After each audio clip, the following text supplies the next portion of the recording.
Hello friends, स्वागत है आपका हमारे यूट्यूब चैनल जीके ट्रैकर पे। देखिए फ्रेंड्स, इस वीडियो के अंदर हम बात करने वाले हैं जो हमारी सीरीज़ है उत्तराखंड जीके बुक वाइज हम जिसको कर रहे हैं और परीक्षा वाणी को हम सबसे पहले कवर कर रहे हैं। तो उसी सीरीज़ का ये हमारा अगला पार्ट है और इसके अंदर हम दो जिलों के बारे में पढ़ेंगे, नैनीताल और अल्मोड़ा। इनके जो पर्यटन स्थल, धार्मिक स्थल हैं, उनको हम इस वीडियो में देखने वाले हैं। अगर आपने अभी तक इस सीरीज़ के प्रीवियस पार्ट नहीं देखे हैं तो उनकी प्लेलिस्ट बनी हुई है, साथ ही जो अन्य वीडियोज़ हैं वो भी चैनल पर रखे हुए हैं, आप उनको जाके देख सकते हैं। तो चलिए इस वीडियो को स्टार्ट करते हैं। सबसे पहले बात करते हैं नैनीताल की। देखिए, नैनीताल का अन्य नाम क्या है? नैनीताल का अन्य नाम है सरोवर नगरी और इसी को झीलों की नगरी भी बोला जाता है। आपको पेपर में ये प्रश्न शायद एक बार बना है कि इनमें से किसे सरोवर नगरी या झीलों के नगरी के नाम से जाना जाता है। सही जवाब है नैनीताल, ठीक है, क्योंकि यहाँ पर सर्वाधिक झीलें हैं यहाँ, ठीक है। समुद्र तल से अगर नैनीताल की ऊंचाई पूछी जाए, जो नैनीताल जो ये ज़िला है इसकी ऊंचाई अगर पूछी जाए तो कितनी है? 1938 मीटर, ठीक है। अगर आपको प्रश्न बने नैनीताल की, जो ये नैनीताल ज़िला है इसकी ऊंचाई कितनी है समुद्र तल से, तो ये है 1938 मीटर, ठीक है। चलिए, अब यहाँ की जो प्रसिद्ध है, जिसके नाम पर इसका नाम नैनीताल पड़ा, वो है यहाँ की नैनी झील, जिसको नैनीताल भी बोलते हैं, क्योंकि आपको पता है झील ताल जो है ये एक दूसरे के क्या है? पर्यायवाची हैं, ठीक है। नैनी झील की अगर बात करें तो 7 पहाड़ियों से ये घिरा हुआ है, ठीक है। 7 पहाड़ियों से घिरी है जिनको सप्तभृंग कहा जाता है। आपको प्रश्न बन सकता है कि नैनीताल जिन 7 पहाड़ियों से घिरा है इनको संयुक्त रूप से क्या कहा जाता है? सप्तभृंग। कौन कौन सी पहाड़ियाँ हैं उनको देखते हैं। देखिए, सबसे पहले है आयारपात, देवपात, हाड़ीगढ़ी, चाइना पीक, ठीक है। स्नो व्यू है, यहाँ स्नो व्यू में क्या है? पैदल और रज्जू मार्ग यानी कि जो ट्रॉली होती है, ठीक है, वहाँ से इसके थ्रू जाने की यहाँ पर व्यवस्था है, ठीक है। दोनों की व्यवस्था है यहाँ पर। फिर आल मसरिया कांटा और शेर का डांडा, तो ये सभी कहाँ हैं? ये सभी के सभी इन्होंने इसको घेरा हुआ है, यानी कि इन 7 पहाड़ियों से घिरी है नैनी झील, ठीक है। तो ये आपको ध्यान में रखना है। कौन कौन सी हैं ये सातों आप यहाँ पर देख सकते हैं। अगर बात करें नैनी झील का जो ऊपर का हिस्सा है, ताल का ऊपरी हिस्सा कहलाता है मल्ली ताल और जो निचला हिस्सा है उसको तल्ली ताल कहते हैं। नाम से ही पता चल रहा है, तो अलग से इसको याद रखने की कोई ज़रूरत नहीं है। फिर बात करते हैं, यहाँ देखिए मल्ली ताल में राजभवन की स्थापना कब की गई? तो देखिए, मल्ली ताल में राजभवन की स्थापना 1900 में की गई थी, ठीक है। और ग्रीष्मकालीन राजधानी कब बना ये यूपी की? 1962 में, ठीक है। 1962 के बाद इसको यूपी की ग्रीष्मकालीन राजधानी बनाया गया और वर्तमान में यहाँ पर उत्तराखंड हाईकोर्ट स्थित है, ठीक है। देखिए, उत्तराखंड हाईकोर्ट कहीं पर आपको बोला है 1897, तो 1897 में ये बनना शुरू हुआ था, ठीक है, और 1900 में आकर ये कंप्लीट हुआ था। तो दोनों ही आंसर इसके सही हैं, आपको ऑप्शन के अकॉर्डिंग वहां पर टिक करना है, ठीक है फ्रेंड्स। अब यहाँ के कुछ प्रमुख स्थल हैं नैनीताल के, उनको देखते हैं। सबसे पहले आता है Corbett national park. Corbett national park की बात करें, स्थापना कब हुई? 1936 में इसकी स्थापना हुई है, ठीक है। कॉर्बेट नेशनल पार्क की स्थापना कब हुई है? 1936 में। और इसका पूर्व नाम क्या है? किस नाम से इसकी स्थापना हुई थी? तो हेली राष्ट्रीय उद्यान के नाम से इसकी स्थापना हुई थी, ठीक है। किस नाम से हुई थी? हेली राष्ट्रीय उद्यान। कॉर्बेट नाम कब पड़ा? तो जिम कॉर्बेट के नाम पर इसका नाम कॉर्बेट रखा गया 1957 में, ठीक है। आज़ादी के बाद अगर पूछा जाए तो आज़ादी के बाद इसका नाम रामगंगा राष्ट्रीय उद्यान रखा गया था, ठीक है फ्रेंड्स, आपको ये ध्यान में रखना है। और 1957 के बाद क्या नाम कर दिया गया? जिम कॉर्बेट नेशनल पार्क, ठीक है। एक और चीज़ आपको यहाँ पर ध्यान रखनी है, इसका फैलाव कहाँ कहाँ ये फैला हुआ है। तो 2 जनपद हैं, एक है पौड़ी और नैनीताल, यानी कि जो गढ़वाल मंडल है उसके हेडक्वार्टर में है और जो कुमाऊं मंडल है उसके मुख्यालय, दोनों हेडक्वार्टरों में ये फैला हुआ है। लेकिन सर्वाधिक कहाँ है? ये पौड़ी में आता है, ठीक है। और नैनीताल में ये 208 वर्ग किलोमीटर है, पौड़ी में 312 वर्ग किलोमीटर है, ठीक है, लगभग। यानी कि कुल कितना हो गया? लगभग 520 वर्ग किलोमीटर इसका कुल क्षेत्रफल है, ठीक है। इसका प्रवेश द्वार कहाँ है? तो इसका प्रवेश द्वार जो है ये ढिकाला में है, ठीक है। तो ढिकाला इसका प्रवेश द्वार है, ये पेपर में पूछा जा चुका है। और अगर आपको ऑप्शन में ढिकाला ना मिले तो फिर आप रामनगर टिक कर सकते हैं, क्योंकि दोनों के दोनों बिल्कुल एक दूसरे के समीप स्थित हैं, ठीक है। तो कई बार आपको ऑप्शन में क्या करेगा? आपको पूछेगा कॉर्बेट नेशनल पार्क का प्रवेश द्वार कहाँ है, और आपको ऑप्शन में ढिकाला नया देके रामनगर दे देगा, ठीक है। तो आपको याद रखना है रामनगर या ढिकाला, दोनों में से जो भी ऑप्शन में हो आपको उसको टिक करना है। लेकिन अगर दोनों ऑप्शन में हो फिर आपको ढिकाला टिक करना है, ठीक है फ्रेंड्स। रामनगर कहाँ है? आपको पता है नैनीताल में है। सर्वाधिक पर्यटक भी इसी नेशनल पार्क में आते हैं, ये आपको ध्यान में रखना है। अगर आपको प्रश्न बने सर्वाधिक पर्यटक कहाँ आते हैं, कौन से राष्ट्रीय उद्यान में आते हैं, तो ये जिम कॉर्बेट नेशनल पार्क में आते हैं। आप मुझे कमेंट करके बताएंगे कि यहाँ से जो प्रोजेक्ट टाइगर था उसको कब यहाँ से लॉन्च किया गया था। ठीक है, सबसे पहले यहीं से लॉन्च किया गया था और ये एशिया का पहला नेशनल पार्क है, ये भी आपको पता है। ठीक है, ठीक है। अगला पॉइंट है यहाँ पर काला डूंगी। काला डूंगी ये भी नैनीताल में स्थित है और जिम कॉर्बेट का जो मकान है और जो संग्रहालय है वो यहाँ पर स्थित है। ठीक है, तो जिम कॉर्बेट संग्रहालय कहाँ स्थित है? ये काला डूंगी में है। और अगर पूछा जाएगा जिम कॉर्बेट नेशनल पार्क का प्रवेश द्वार कहाँ है, हमने ऊपर पढ़ा है ढिकाला, तो दोनों में कन्फ्यूज़न नहीं होना है। ठीक है, अगला देखते हैं नैना देवी मंदिर। देखिए नैना देवी मंदिर की अगर बात करें तो मल्लीताल में स्थित है। ठीक है, पूछा अभी हमने ऊपर पढ़ा था ना, ऊपर वाला हिस्सा मल्लीताल है, नीचे वाला तल्लीताल है। तो जो राजभवन है या सचिवालय वो दोनों कहाँ है? वो मल्लीताल में है, जो भी वर्तमान में हाई कोर्ट है। ठीक है, तो वो भी कहाँ है? मल्लीताल में। और जो नैना देवी मंदिर है ये भी मल्लीताल में स्थित है। ठीक है, इसका निर्माण किसने कराया था? इसका निर्माण कराया था मोतीराम शाह ने। ठीक है, तो मोतीराम शाह ने इसका निर्माण करवाया था, लेकिन हुआ क्या, जब 1880 में भूकंप आता है नैनीताल में, जो भूस्खलन होता है, जो आपदा आती है वहाँ पर, उसमें क्या हुआ था, इसको काफ़ी क्षति हुई थी और फिर पुनः से 1882 में इसका पुनर्निर्माण या पुनः स्थापना इसकी की गई थी। ठीक है, तो आपको ध्यान रखना है निर्माण किसने कराया था? ये कराया था मोतीराम शाह ने, लेकिन 1880 के जो भूस्खलन हुआ था उसमें ये नष्ट हो गया था। 1882 में इसका पुनर्निर्माण या पुनर्स्थापना इसकी की गई थी। ठीक है, फिर है नैना पीक। नैनीताल की सर्वोच्च चोटी है नैना पीक। ठीक है, 2611 मीटर इसकी कुल ऊंचाई है। ठीक है, 2611 आपको याद रखना है। ठीक है, नैनीताल की सर्वोच्च चोटी है। ठीक है, नैना पीक। फिर है नलताल। आपको डायरेक्टली प्रश्न बन जाएगा इनमें से किस जनपद में नलताल स्थित है? तो नलताल कहाँ है? नैनीताल में है। किसके लिए प्रसिद्ध है? कमल पुष्पों के लिए। ठीक है, आपको पूछेगा इनमें से कौन सा ताल कमल पुष्पों के लिए प्रसिद्ध है, तो वो है नलताल, इसीलिए इसको कमल ताल भी कहते हैं। तो आपको कमल ताल भी पूछा जा सकता है, कहाँ स्थित है? नैनीताल में है। और नलताल भी कहाँ है? नैनीताल में। ठीक है, दोनों एक ही के नाम है। ये फिर ऐसे भी पूछा जा सकता है इनमें से कौन सा ताल कमल पुष्पों के लिए प्रसिद्ध है। ठीक है, ये आपको पूछा जा सकता है। फिर है भोवाली। ठीक है, भोवाली ये भी नैनीताल में आता है और पर्वतीय फल बाजार के लिए ये काफ़ी प्रसिद्ध है। तो आपको पूछा जाएगा इनमें से किसे पर्वतीय फल बाजार कहा जाता है या उसके लिए ये प्रसिद्ध है, तो वो कौन है? भोवाली। और कहाँ है? ये नैनीताल में है। भोवाली में टीबी सैनिटोरियम की स्थापना की गई थी, आई थिंक 1912 में की गई थी। ठीक है, तो टीबी सैनिटोरियम कहाँ स्थित है? वो भी भोवाली में है और 1912 में इसकी स्थापना की गई थी। ठीक है, फिर आता है कैंची धाम। कैंची धाम की बात करें तो ये भी कहाँ है? नैनीताल में है। आपको डायरेक्टली पूछेगा कैंची धाम कहाँ स्थित है? ये नैनीताल में स्थित है। ठीक है, और इसकी स्थापना किसने की थी? तो जो नीम करौली महाराज हैं उन्होंने इसकी स्थापना करी थी। और यहाँ पर कैंची धाम में प्रतिवर्ष 15 जून को मेला यहाँ पर लगता है, जो भंडारा है वो यहाँ पर लगता है। ठीक है, तो आपको डायरेक्टली प्रश्न बन सकता है कैंची धाम कहाँ है? नैनीताल में। किसने स्थापित किया था? नीम करौली महाराज ने। यहाँ पर भंडारा कब लगता है? 15 जून को लगता है। ठीक है, तो ये 3 प्रश्न आपके यहाँ पर कवर हो गए। फिर है घोड़ा खाल। देखिए घोड़ा खाल की बात करें तो घोड़ा खाल में ग्वेल देवता या गोलू देवता का मंदिर है यहाँ पर, जिनको न्याय का देवता माना जाता है। और इसका स्थानीय नाम क्या है? तो इस मंदिर का जो स्थानीय नाम है डाना ग्वेल, गैराणक ग्वेल और बणी ग्वेल। तो इन नामों से भी इस मंदिर को जाना जाता है। ठीक है, तो आपको ध्यान रखना है जो घोड़ा खाल है यहाँ पर गोलू देवता का एक मंदिर स्थित है। ठीक है, ये आपको ध्यान में रखना है। फ्रेंड, इस वीडियो के आखिर में कुछ बातें करेंगे वहाँ पर कि अभी संडे को क्या क्या मैंने प्लान किया है, क्या क्या कुछ सोचा है मैंने कि संडे को एक टेस्ट लिया जाए, वो आखिर में बात करेंगे वीडियो के। ठीक है, चलिए, तो ये आपको ध्यान रखना है कि घोड़ा खाल में ये सारी चीज़ें यहाँ पर हैं। ठीक है, मंदिर है और उसके क्या क्या नाम हैं। फिर है काठगोदाम।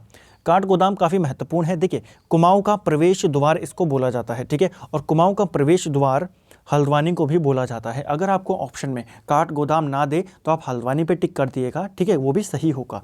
तो काठगोदाम को क्या बोला जाता है? कुमाऊं का प्रवेश द्वार। जैसे गढ़वाल का प्रवेश द्वार बोला जाता है कोट द्वार को। यहाँ पर रेल लाइन कब आई थी? तो रेल लाइन बिछाई गई थी 1882 में। ठीक है, और ये शुरू कब हुई थी? 1884 में। ठीक है, ये आपको ध्यान में रखना है। रेल लाइन यहाँ पे बिछाई कब गई? 82 में। शुरू कब हुई? 84 में। ठीक है, तो रेल लाइन के द्वारा काठगोदाम को कब जोड़ा गया था? 1884 में। ठीक है, और इसी रेल लाइन को बड़ी रेल लाइन में कब बदला गया? इसको बदला गया 1994 में। ठीक है, तो ये आपको ध्यान रखना है। काठगोदाम रेल लाइन को बड़ी रेल लाइन में कब बदला गया? 1994 में, यानी कि 110 साल के बाद। फिर है हल्द्वानी। हल्द्वानी की बात करें तो 16वीं सदी में यहाँ पर बस्तियाँ बनानी शुरू करी थी किसने? रूपचंद के समय में। अब देखिए यहाँ पर एक कन्फ्यूज़न है, लेकिन वो यहाँ पर अभी क्लियर हो जाएगा। देखिए 16वीं सदी की बात कर रहा है, यानी कि 1500 कुछ की बात कर रहा है, 1500 समथिंग होगा। और हमको पता है 1588 के टाइम पे हमको याद है कि जो रुद्रचंद था वो अकबर से मिलने गया था, कहाँ पर? लाहौर में। तो यानी कि उस समय तो रुद्रचंद का नाम काल चल रहा है, तो रूपचंद हो सकता है यहाँ पर मिसटाइप आया हो। ठीक है, आपको ध्यान रखना है। अगर रुद्रचंद नहीं है फिर रूपचंद आप टिक करें, लेकिन आप इसको रुद्रचंद करके याद रख सकते हैं। ठीक है, कि यहाँ पर हल्द्वानी में बस्तियाँ बनानी किसने शुरू करी थी? रुद्रचंद ने। अगर बुक की बात करें तो बुक में रूपचंद वहाँ पर दिया गया है। ठीक है, लेकिन आपको यहाँ पर रुद्रचंद करके याद रख सकते हैं। अगर रुद्रचंद ऑप्शन में ना आए फिर आप रूपचंद पे टिक करिए। पूर्व नाम क्या था इसका? तो हल्द्वानी का पूर्व नाम था हल्दूवनी। ठीक है, तो हल्दूवनी के नाम से इसको पहले जाना जाता था। और हल्द्वानी इसको नाम किसने दिया? विलियम ट्रेल ने। कुमाऊं का जो दूसरा शासक था, दूसरा जो कमिश्नर था, द्वितीय कमिश्नर विलियम ट्रेल ने 1834 में हल्दूवनी को क्या नाम दिया? हल्द्वानी नाम दिया। ठीक है, अगर प्रश्न बने यहाँ पर नहरें किसने बनवाई, तो नहरों का निर्माण यहाँ करवाया था हेनरी रैमजे ने। ठीक है, द किंग ऑफ कुमाऊं, ये भी आपको पता होगा। तो हेनरी रैमजे ने यहाँ पर नहरों का निर्माण कराया था। ठीक है, देहरादून और हरिद्वार के बाद ये तीसरा सबसे बड़ा नगर निगम है जनसंख्या के आधार पर। ठीक है, तो ये भी आपको ध्यान में रखना है। फिर है मुक्तेश्वर। मुक्तेश्वर की बात करें तो भारतीय पशु चिकित्सा शोध संस्थान की यहाँ पर स्थापना हुई है। कब हुई है? 1890 में ये स्थापना हुई है। ठीक है, और ये कहाँ पर है? मुक्तेश्वर में। मुक्तेश्वर का प्राचीन नाम भी कई बार पूछ लिया जाता है, तो आपको ध्यान रखना है मोतेश्वर इसका प्राचीन नाम है। ठीक है, मोतेश्वर। फिर है रामगढ़। और एक और चीज़ है, मुक्तेश्वर में जो वो आए थे रविंद्रनाथ टैगोर, उन्होंने अपनी जो गीतांजलि लिखी है जिसके लिए उन्हें नोबेल पुरस्कार मिला है, उसके कुछ अंश भी उन्होंने मुक्तेश्वर में लिखे हैं। ठीक है, रामगढ़ और गागर, इनकी बात करते हैं। देखिए जो ये है, ये रसीले फलों के लिए प्रसिद्ध हैं। कौन? रामगढ़ भी, और ये जो गागर नामक स्थान है ये भी, दोनों कहाँ हैं? नैनीताल में हैं, और अपने रसीले फलों के लिए ये काफ़ी प्रसिद्ध हैं। ठीक है, रामगढ़ में ही महादेवी वर्मा की स्मृति में एक संग्रहालय भी स्थित है। आपको पूछा जाएगा महादेवी वर्मा की स्मृति में संग्रहालय कहाँ है, तो ये रामगढ़ में है। और रामगढ़ कहाँ है? ये नैनीताल में है। ठीक है, अब बात करते हैं रामनगर की। रामनगर की बात करें तो रामनगर को जो बसाया था, ये बसाया था हेनरी रैमजे ने। ठीक है ना, कब बसाया था? 1850 में। ठीक है ना, ये आपको ध्यान में रखना है। हालांकि उस समय कमिश्नर ये नहीं था, डिप्टी कमिश्नर था ये उस समय, हेनरी रैमजे। क्योंकि उस समय कमिश्नर कौन था जब रामनगर की स्थापना हुई? अगर आपको पूछा जाए तो आपको पता होगा जो बैटन था, हैलिट बैटन, वो उस समय कमिश्नर था, उस समय कुमाऊं का। ठीक है ना, लेकिन अगर पूछा जाए बसाया किसने, तो जो डिप्टी कमिश्नर है हेनरी रैमजे, उसने बसाया था 1850 में। ठीक है, नाम का विकास, तो जब शुरुआत में इसको बसाया तो इसको रैमजे नगर बोला जाता था। धीरे धीरे इसका क्या हुआ? नाम क्या पड़ गया? रामजी नगर, और धीरे धीरे नाम हो गया रामनगर। ठीक है, तो ये आपको ध्यान रखना है। पहले क्या नाम था? रैमजे नगर, फिर रामजी नगर, फिर रामनगर। फिर है गर्जिया देवी मंदिर। गर्जिया देवी मंदिर की बात करें तो ये कोसी नदी के बीच में स्थित है, और ये पेपर में पूछा गया प्रश्न है कि गर्जिया देवी मंदिर किस नदी के बीचों बीच स्थित है? कौन सी नदी है? वो है कोसी नदी के बीच में। ठीक है फ्रेंड्स, तो ये आपको ध्यान में रखना है। अन्य प्रमुख स्थल हैं जो नैनीताल के, उनको देखते हैं। जैसे लैंड्स एंड, ये पेपर में पूछा जा चुका है कि लैंड्स एंड पर्यटन स्थल कहाँ स्थित है, तो ये स्थित है नैनीताल में। ठीक है, भीमताल, भीमताल भी आपको पता है ये नैनीताल में स्थित है। ठीक है, नैनीताल में स्थित है भीमताल। अब बात करते हैं दूसरे जनपद के आज की अल्मोड़ा। देखिए फ्रेंड्स, अगर आपको डिटेल में पूरा जनपद पढ़ना है जिसके अंदर मैंने आपको सारी बातें बताई हैं, उनकी प्रमुख जो व्यक्ति हैं उनको, प्रमुख झीलें, प्रमुख नदियां जो वहाँ बहती हैं, प्रमुख इतिहास जो उनका है, वहाँ से संबंधित व्यक्ति हो गए, वहाँ से संबंधित खिलाड़ी हो गए, सारी बातें उत्तराखंड डिस्ट्रिक्ट वाइज वाली जो सीरीज़ है हमारी वहाँ पर है, सारी वीडियोज़ अपलोडेड है, आप उनको जाके देख सकते हैं। यहाँ पर हम केवल पर्यटन स्थलों को यहाँ पर देख रहे हैं। अब बात करते हैं अल्मोड़ा की। देखिए अल्मोड़ा चंद्रवंश की राजधानी कब बनी?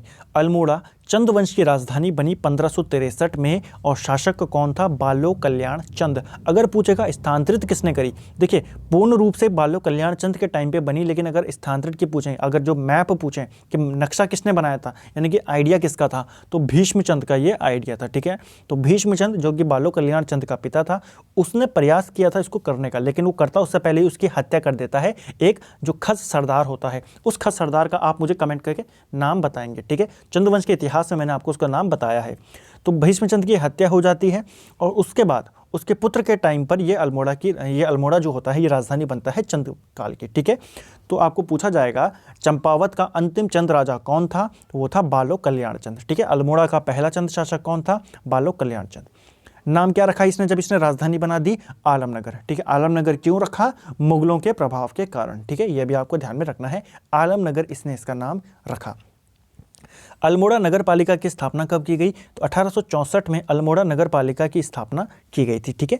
जिले के रूप में अल्मोड़ा का गठन कब किया गया, तो देखिए जिले के रूप में 1892 में अल्मोड़ा का गठन किया गया, ठीक है। ये आपको ध्यान में रखना है कि अल्मोड़ा का गठन जिले के रूप में कब किया गया, 1892 में। इसी के साथ नैनीताल का भी गठन किया गया था, ठीक है। लेकिन देखिए बुक में 1892 दिया है, लेकिन कहीं पर 1891 है और ज़्यादातर 1891 ही सही है। तो आप 1891 को याद रखें, क्योंकि 1891 में आपको पता है नैनीताल और अल्मोड़ा नाम के 2 नए जिले बनाए गए थे, ठीक है। तो नैनीताल का भी गठन होता है 1891 में और अल्मोड़ा का भी गठन होता है 1891 में, ठीक है। अगर ऑप्शन में 91 ना हो तो फिर आप 92 पे टिक करें, ठीक है। प्रमुख स्थल देखते हैं अब अल्मोड़ा के। सबसे पहले बात करते हैं यहाँ का जो सबसे प्रमुख स्थल है वो है जागेश्वर मंदिर समूह, और यहाँ से काफ़ी सारे प्रश्न पेपर में बनते हैं। सबसे पहले इसका निर्माण किसने करवाया था, तो जागेश्वर मंदिर समूह का निर्माण कराया जो राजा शालिवाहन देव था, इसने कराया था, ठीक है। राजा शालिवाहन देव ने जो जागेश्वर मंदिर समूह है इसका निर्माण कराया था, ठीक है। किस नदी के तट पर है, बहुत बार ये प्रश्न पूछा गया है कि जो जागेश्वर मंदिर है, सबसे पहले तो ये पूछा है कि ये समूह कहाँ है, तो ये अल्मोड़ा में है। किस नदी के तट पर स्थित है, तो नदी है जटागंगा। तो जटागंगा के तट पर स्थित है जागेश्वर मंदिर, जागेश्वर धाम या जागेश्वर मंदिर समूह, ठीक है। ये 124 छोटे बड़े मंदिरों का समूह है, ठीक है ना। आपको पूछेगा कितने छोटे बड़े मंदिरों से मिलकर बना है जागेश्वर धाम, तो 124 मंदिर यहाँ पर हैं और राज्य का सबसे बड़ा मंदिर समूह है ये, ठीक है ना। अगर आपको पूछा जाए उत्तराखंड का सबसे बड़ा मंदिर समूह कौन सा है, क्योंकि आपको पता है द्वाराहाट मंदिर समूह भी है, जागेश्वर भी है, ठीक है ना। तो सबसे बड़ा मंदिर समूह है जागेश्वर धाम। यहाँ का सबसे प्राचीन मंदिर कौन सा है, तो सबसे प्राचीन मंदिर अगर पूछा जाए तो मृत्युंजय मंदिर, और अगर सबसे विशाल मंदिर पूछा जाए तो दिनदेश्वरा मंदिर यहाँ का सबसे विशाल है, ठीक है। सबसे अगर प्राचीन पूछेगा तो मृत्युंजय मंदिर, और सबसे विशाल अगर पूछा जाए तो दिनदेश्वरा मंदिर, ठीक है। और एक और चीज़ देखिए, उत्तराखंड में 4 धाम है, बद्रीनाथ, केदारनाथ, यमुनोत्री, गंगोत्री। अगर आपको प्रश्न बन जाए उत्तराखंड का 5वां धाम किसको कहते हैं, तो 5वां धाम कहा जाता है जागेश्वर को ही कहा जाता है, ठीक है। तो उत्तराखंड का 5वां धाम किसको बोला जाता है, जागेश्वर धाम को, ठीक है। तो ये थे जागेश्वर धाम से कुछ इंपॉर्टेंट बातें। अब बात करते हैं द्वाराहाट मंदिर समूह की। द्वाराहाट मंदिर समूह की अगर हम बात करें तो इसका अन्य नाम क्या है, हिमालय की द्वारिका। अगर आपको प्रश्न बन जाए हिमालय की द्वारिका के नाम से किसे जाना जाता है, द्वाराहाट को, ठीक है। द्वाराहाट मंदिरों को जाना जाता है। यहाँ का सबसे बड़ा और उत्कृष्ट मंदिर कौन सा है, देखिए वहाँ पर हमें 2 मंदिर याद करने थे, सबसे प्राचीन भी और सबसे विशाल भी, लेकिन यहाँ पर सबसे बड़ा और उत्कृष्ट यानी कि सबसे बड़ा अच्छा मंदिर अगर आपको डायरेक्टली पूछ लिया जाए कौन सा है, गुजरदेव का मंदिर, ठीक है। तो गुजरदेव मंदिर है, यहाँ का सबसे बड़ा मंदिर भी है और सबसे उत्कृष्ट मंदिर भी यही है। अब बात करते हैं फिर रामशिला मंदिर की। देखिए रामशिला मंदिर की अगर हम बात करें तो ये भी अल्मोड़ा में स्थित है। चंद काल में इसको मल्ला महल के नाम से जाना जाता था, ठीक है ना, मल्ला महल। और इसका निर्माण हमने पढ़ा है कि रुद्रचंद ने करवाया है, ठीक है ना। मल्ला महल का निर्माण किसने करवाया है, रुद्रचंद ने करवाया है। कहीं पर कल्याण चंद दिया था पुरानी वाली परीक्षा वाणी में, लेकिन नई वाली में इसको करेक्ट कर दिया गया है। एक और चीज़ यहीं पर बोला गया है कि अष्टमहल एक दुर्ग है, किला है, वो भी यहीं पर स्थित है, जिसका निर्माण बुक में लिखा है, जिसका निर्माण 1588 में रूपचंद ने करवाया था, ठीक है ना। ये साफ साफ लिखा है 1588 में रूपचंद ने करवाया था। लेकिन आपको पता है 1588 में शासक कौन था उस समय, रूपचंद नहीं था, रुद्रचंद था, ठीक है ना। यहाँ पर कन्फ्यूजन थोड़ा थोड़ा क्लियर हो जाता है कि शायद रुद्रचंद को रूपचंद गलती से लिख दिया गया है, ठीक है। कि आपको ध्यान में रखना है मल्ला महल का निर्माण किसने करवाया, रुद्रचंद ने करवाया। अष्टमहल का दुर्ग है यहाँ पर, जिसका निर्माण भी रुद्रचंद ने करवाया है, ठीक है। ऑप्शन में ना हो तो फिर रूपचंद। नंदा देवी की बात करें तो नंदा देवी का ये जो मंदिर है ये भी अल्मोड़ा में स्थित है और बोला जाता है कि भाद्रपद की अष्टमी को यहाँ पर मेला लगता है, ठीक है। तो नंदा देवी जो ये मंदिर है ये यहाँ पर भाद्रपद की अष्टमी को ये मेला लगता है। फिर है अगला हमारा गणनाथ का शिव मंदिर। गणनाथ का शिव मंदिर की अगर हम बात करें तो यहाँ पर एक प्राकृतिक शिवलिंग स्थित है जिसके ऊपर निरंतर जल टपकता रहता है, ठीक है ना। तो ये आपको ध्यान रखना है। गणनाथ शिव मंदिर कहाँ है, ये अल्मोड़ा में स्थित है, ठीक है ना। ये भी आपको ध्यान में रखना है। कटारमल सूर्य मंदिर, इससे प्रश्न बनते हैं पेपर में, कई बार बन चुके हैं पेपर में, ठीक है। इसका निर्माण किसने करवाया था? राजा कटारमल ने इसका निर्माण कराया था, ठीक है ना। एक और है शैली, किस शैली में बना हुआ है? तो उत्तराखंड शैली में ये बना हुआ है, ठीक है ना। किसने कराया था निर्माण? कटारमल ने कराया था। किसको समर्पित है? कई बार तो यही पूछ लिया जाता है कि जो अल्मोड़ा में कटारमल मंदिर है किस देवता को समर्पित है, या मुख्य रूप से किसको समर्पित है? ये समर्पित है सूर्य को, ठीक है। तो बड़ा आदित्य सूर्य की यहाँ पर प्रतिमा है, तो मुख्य रूप से ये किसको समर्पित है? सूर्य देव को ये समर्पित है। इस मंदिर के कपाट वर्तमान में जो राष्ट्रीय संग्रहालय है, नेशनल जो वहाँ पर वो म्यूजियम है, वहाँ ये नई दिल्ली में रखे गए हैं, ठीक है ना। तो नेशनल म्यूजियम में किस मंदिर के कपाट रखे गए हैं? जो कटारमल मंदिर है उसके कपाट यहाँ पर रखे गए हैं, ठीक है ना। और यहीं पर मंदिर के समीप ही एक संस्था स्थित है। कौन सी संस्था है? गोविंद बल्लभ पंत हिमालय पर्यावरण संस्थान, ठीक है। तो गोविंद बल्लभ पंत जीबी पंत हिमालय पर्यावरण संस्थान कहाँ स्थित है? अल्मोड़ा के जो ये कटारमल मंदिर है वहाँ पर ये स्थित है, ठीक है ना, उसी के समीप है। कुमाऊं का जो रणचंडी मंदिर है, रणचंडी मंदिर, वो भी यहीं पर स्थित है, ठीक है ना। ये भी आपको ध्यान में रखना है कि कुमाऊं क्षेत्र में जो रणचंडी मंदिर है वो कहाँ है? अल्मोड़ा में है, और जो ये मंदिर है कटारमल मंदिर वहाँ पर ये स्थित है, ठीक है। फिर है चितई मंदिर। चितई मंदिर की बात करें तो ये भी गोलू देवता का ही यहाँ पर माना जाता है कि उनका यहाँ पर एक मंदिर है, रहस्यमय मंदिर है यहाँ पर इनको बोला जाता है। और इसी स्थान को परमोच्च न्यायालय यानी कि सबसे बड़ा न्यायालय इसको माना जाता है, ठीक है ना। यहाँ पर बोला जाता है कि न्याय यहाँ पर काफ़ी जल्दी से मिलता है, तो आपको ध्यान रखना है चितई मंदिर भी किसको समर्पित है? जो गोलू देवता हैं उनको ये समर्पित है, ठीक है। फिर है सोमेश्वर मंदिर। सोमेश्वर मंदिर, इसका एक बार प्रश्न बना था कि सोमेश्वर मंदिर का निर्माण किसने कराया था? ये कराया था राजा सोमचंद्र ने, चंद्रवंश का जो संस्थापक है, ठीक है। यहाँ की गई पूजा बराबर है काशी विश्वनाथ में की गई पूजा के। देखिए जो काशी विश्वनाथ है कहाँ स्थित है? ये वाराणसी में स्थित है, ठीक है ना। तो वहाँ की गई पूजा, जो सोमेश्वर में की गई पूजा है वो बराबर है किसके? काशी विश्वनाथ में की गई पूजा के, ठीक है। तो आपको पूछा जा सकता है इनमें से किस मंदिर में की गई पूजा काशी विश्वनाथ में की गई पूजा के बराबर मानी जाती है? सोमेश्वर मंदिर में। और ये कहाँ स्थित है? ये अल्मोड़ा में स्थित है। फिर है वीरणेश्वर मंदिर। वीरणेश्वर मंदिर भी अल्मोड़ा में स्थित है। फिर है शीतला खेत। शीतला खेत की बात करें तो यहाँ पर एक प्राचीन शाही देवी का मंदिर है। डायरेक्टली प्रश्न बन सकता है इनमें से किस स्थान पर शाही देवी का मंदिर है? वो है शीतला खेत में। और शीतला खेत के ही निकट स्थित है ग्राम खूंट। ग्राम खूंट क्यों प्रसिद्ध है? क्योंकि यहाँ पर जन्म हुआ था जीबी पंत का, ठीक है। ये आपको ध्यान में रखना है। कब होता है? 10 सितंबर 1887 को उनका यहाँ पर जन्म होता है। तो ये भी आपको ध्यान रखना है किसके निकट है? ये शीतला खेत के निकट है, ठीक है। फिर है जालना। देखिए विविध प्रकार के फलों के लिए प्रसिद्ध है जालना, ये आपको ध्यान में रखना है। फिर है विभांडेश्वर। जालना भी अल्मोड़ा में आता है, ये भी आपको पता होना चाहिए, ठीक है ना। ये हमने यहाँ पर लिखा है। विविध प्रकार के फलों के लिए प्रसिद्ध है विभांडेश्वर। स्थानीय लोग इसको उत्तर का काशी नाम से जानते हैं, ठीक है ना। तो आपको पूछा जाएगा इनमें से किसे उत्तर का काशी कहा जाता है? विभांडेश्वर को कहा जाता है। प्रसिद्ध मेला कौन सा लगता है यहाँ पर? तो स्यालदे बिखौती का मेला लगता है इस मंदिर पे, ठीक है ना, विषुवत संक्रांति को। आपको पूछा जाएगा स्यालदे बिखौती मेला कहाँ लगता है? अगर पर्टिकुलर पूछा जाए तो विभांडेश्वर में लगता है और अल्मोड़ा जनपद में लगता है, ठीक है। फिर है रानीखेत। रानीखेत की बात करें तो समुद्र तल से 6000 मीटर की ये ऊंचाई पर स्थित है, ठीक है ना। ये आपको ध्यान में रखना है। रानीखेत समुद्र तल से कितनी ऊंचाई पर है? 6000 मीटर की ऊंचाई पर। आधुनिक रानीखेत की स्थापना किसने करी थी? प्रश्न बनता है कब करी थी, किसने करी थी? तो कब करी थी? 1869 में। किसने करी थी अगर ऐसा पूछा जाए तो उस समय जो कुमाऊं कमिश्नर था वो कौन था? वो था हेनरी रैमजे, ठीक है। तो उसका नाम यहाँ पर आ सकता है।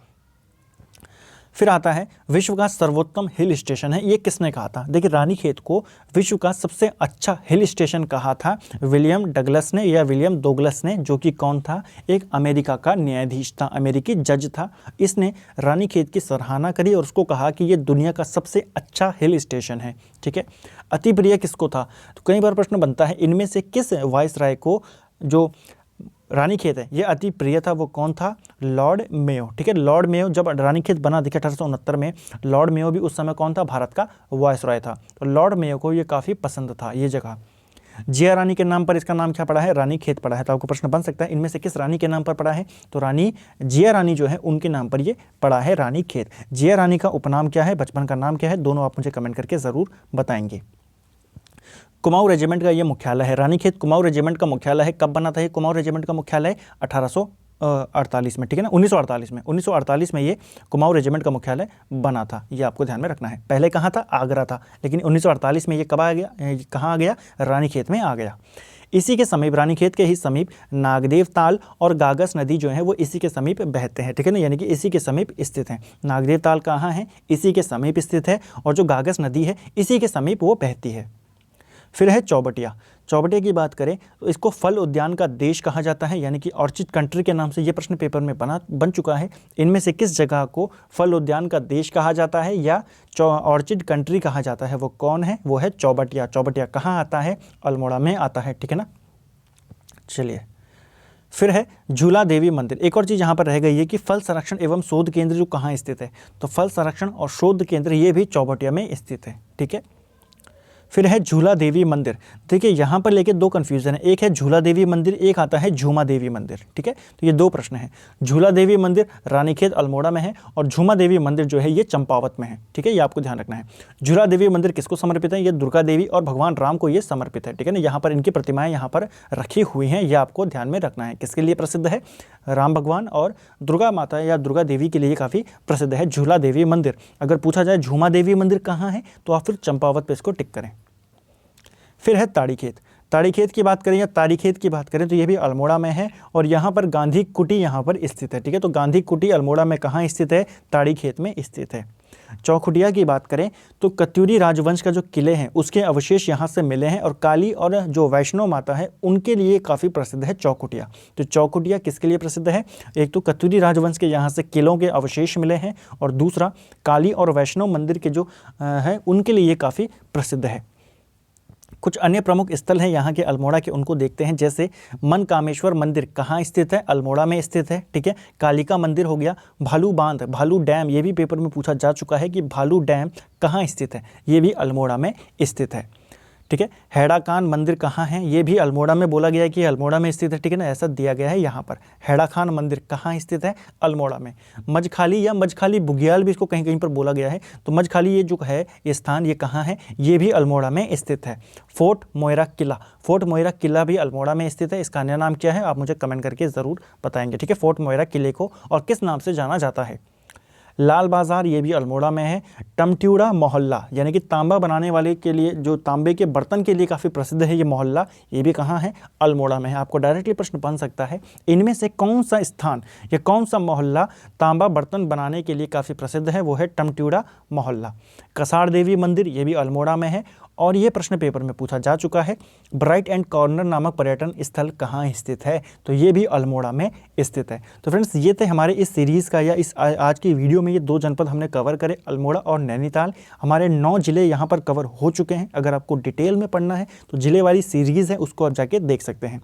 साथ ही मैंने आपको बोला कि अभी संडे को हम कुछ सोच रहे हैं यहाँ पर, तो मैंने एक टेस्ट बनाया है, ठीक है, जो कि संडे को मैं आपको वो कराएंगे, ठीक है। संडे को उसकी वीडियो आएगी आपके पास और संडे को ही जो कम्युनिटी के जो कुछ क्वेश्चंस हैं उनको भी हम संडे को वहाँ पर कवर करेंगे। तो संडे को आपके 2 वीडियोज़ आएंगी, जो टेस्ट होगा आपको टेस्ट अच्छे से देना है, ठीक है। जितनी मैंने प्रीवियस वीडियो बनाई हैं आप अच्छे से उनको देखिए। क्वेश्चंस काफ़ी अच्छे होंगे, उसके अंदर इजी क्वेश्चंस भी होंगे और थोड़े टफ क्वेश्चंस भी होंगे। मैंने पूरी कोशिश करी है उस टेस्ट में कि जो मिक्स क्वेश्चन है यानी कि वो इजी भी हो और मीडियम से मॉडरेट लेवल का वो क्वेश्चन हो, ठीक है ना, इजी टू मॉडरेट हो शुरुआत में, उसके बाद धीरे धीरे उसका लेवल और आगे बढ़ाते जाएंगे। तो टेस्ट सीरीज़ भी संडे से शुरू करेंगे उसको, ठीक है। उम्मीद करता हूँ आपको अच्छी लगेगी, अच्छा रिस्पॉन्स आप उसको देंगे। और वीडियो पसंद आता है ये वाला, वीडियो को लाइक करें, शेयर करें, चैनल को सब्सक्राइब करें। Thank you friends.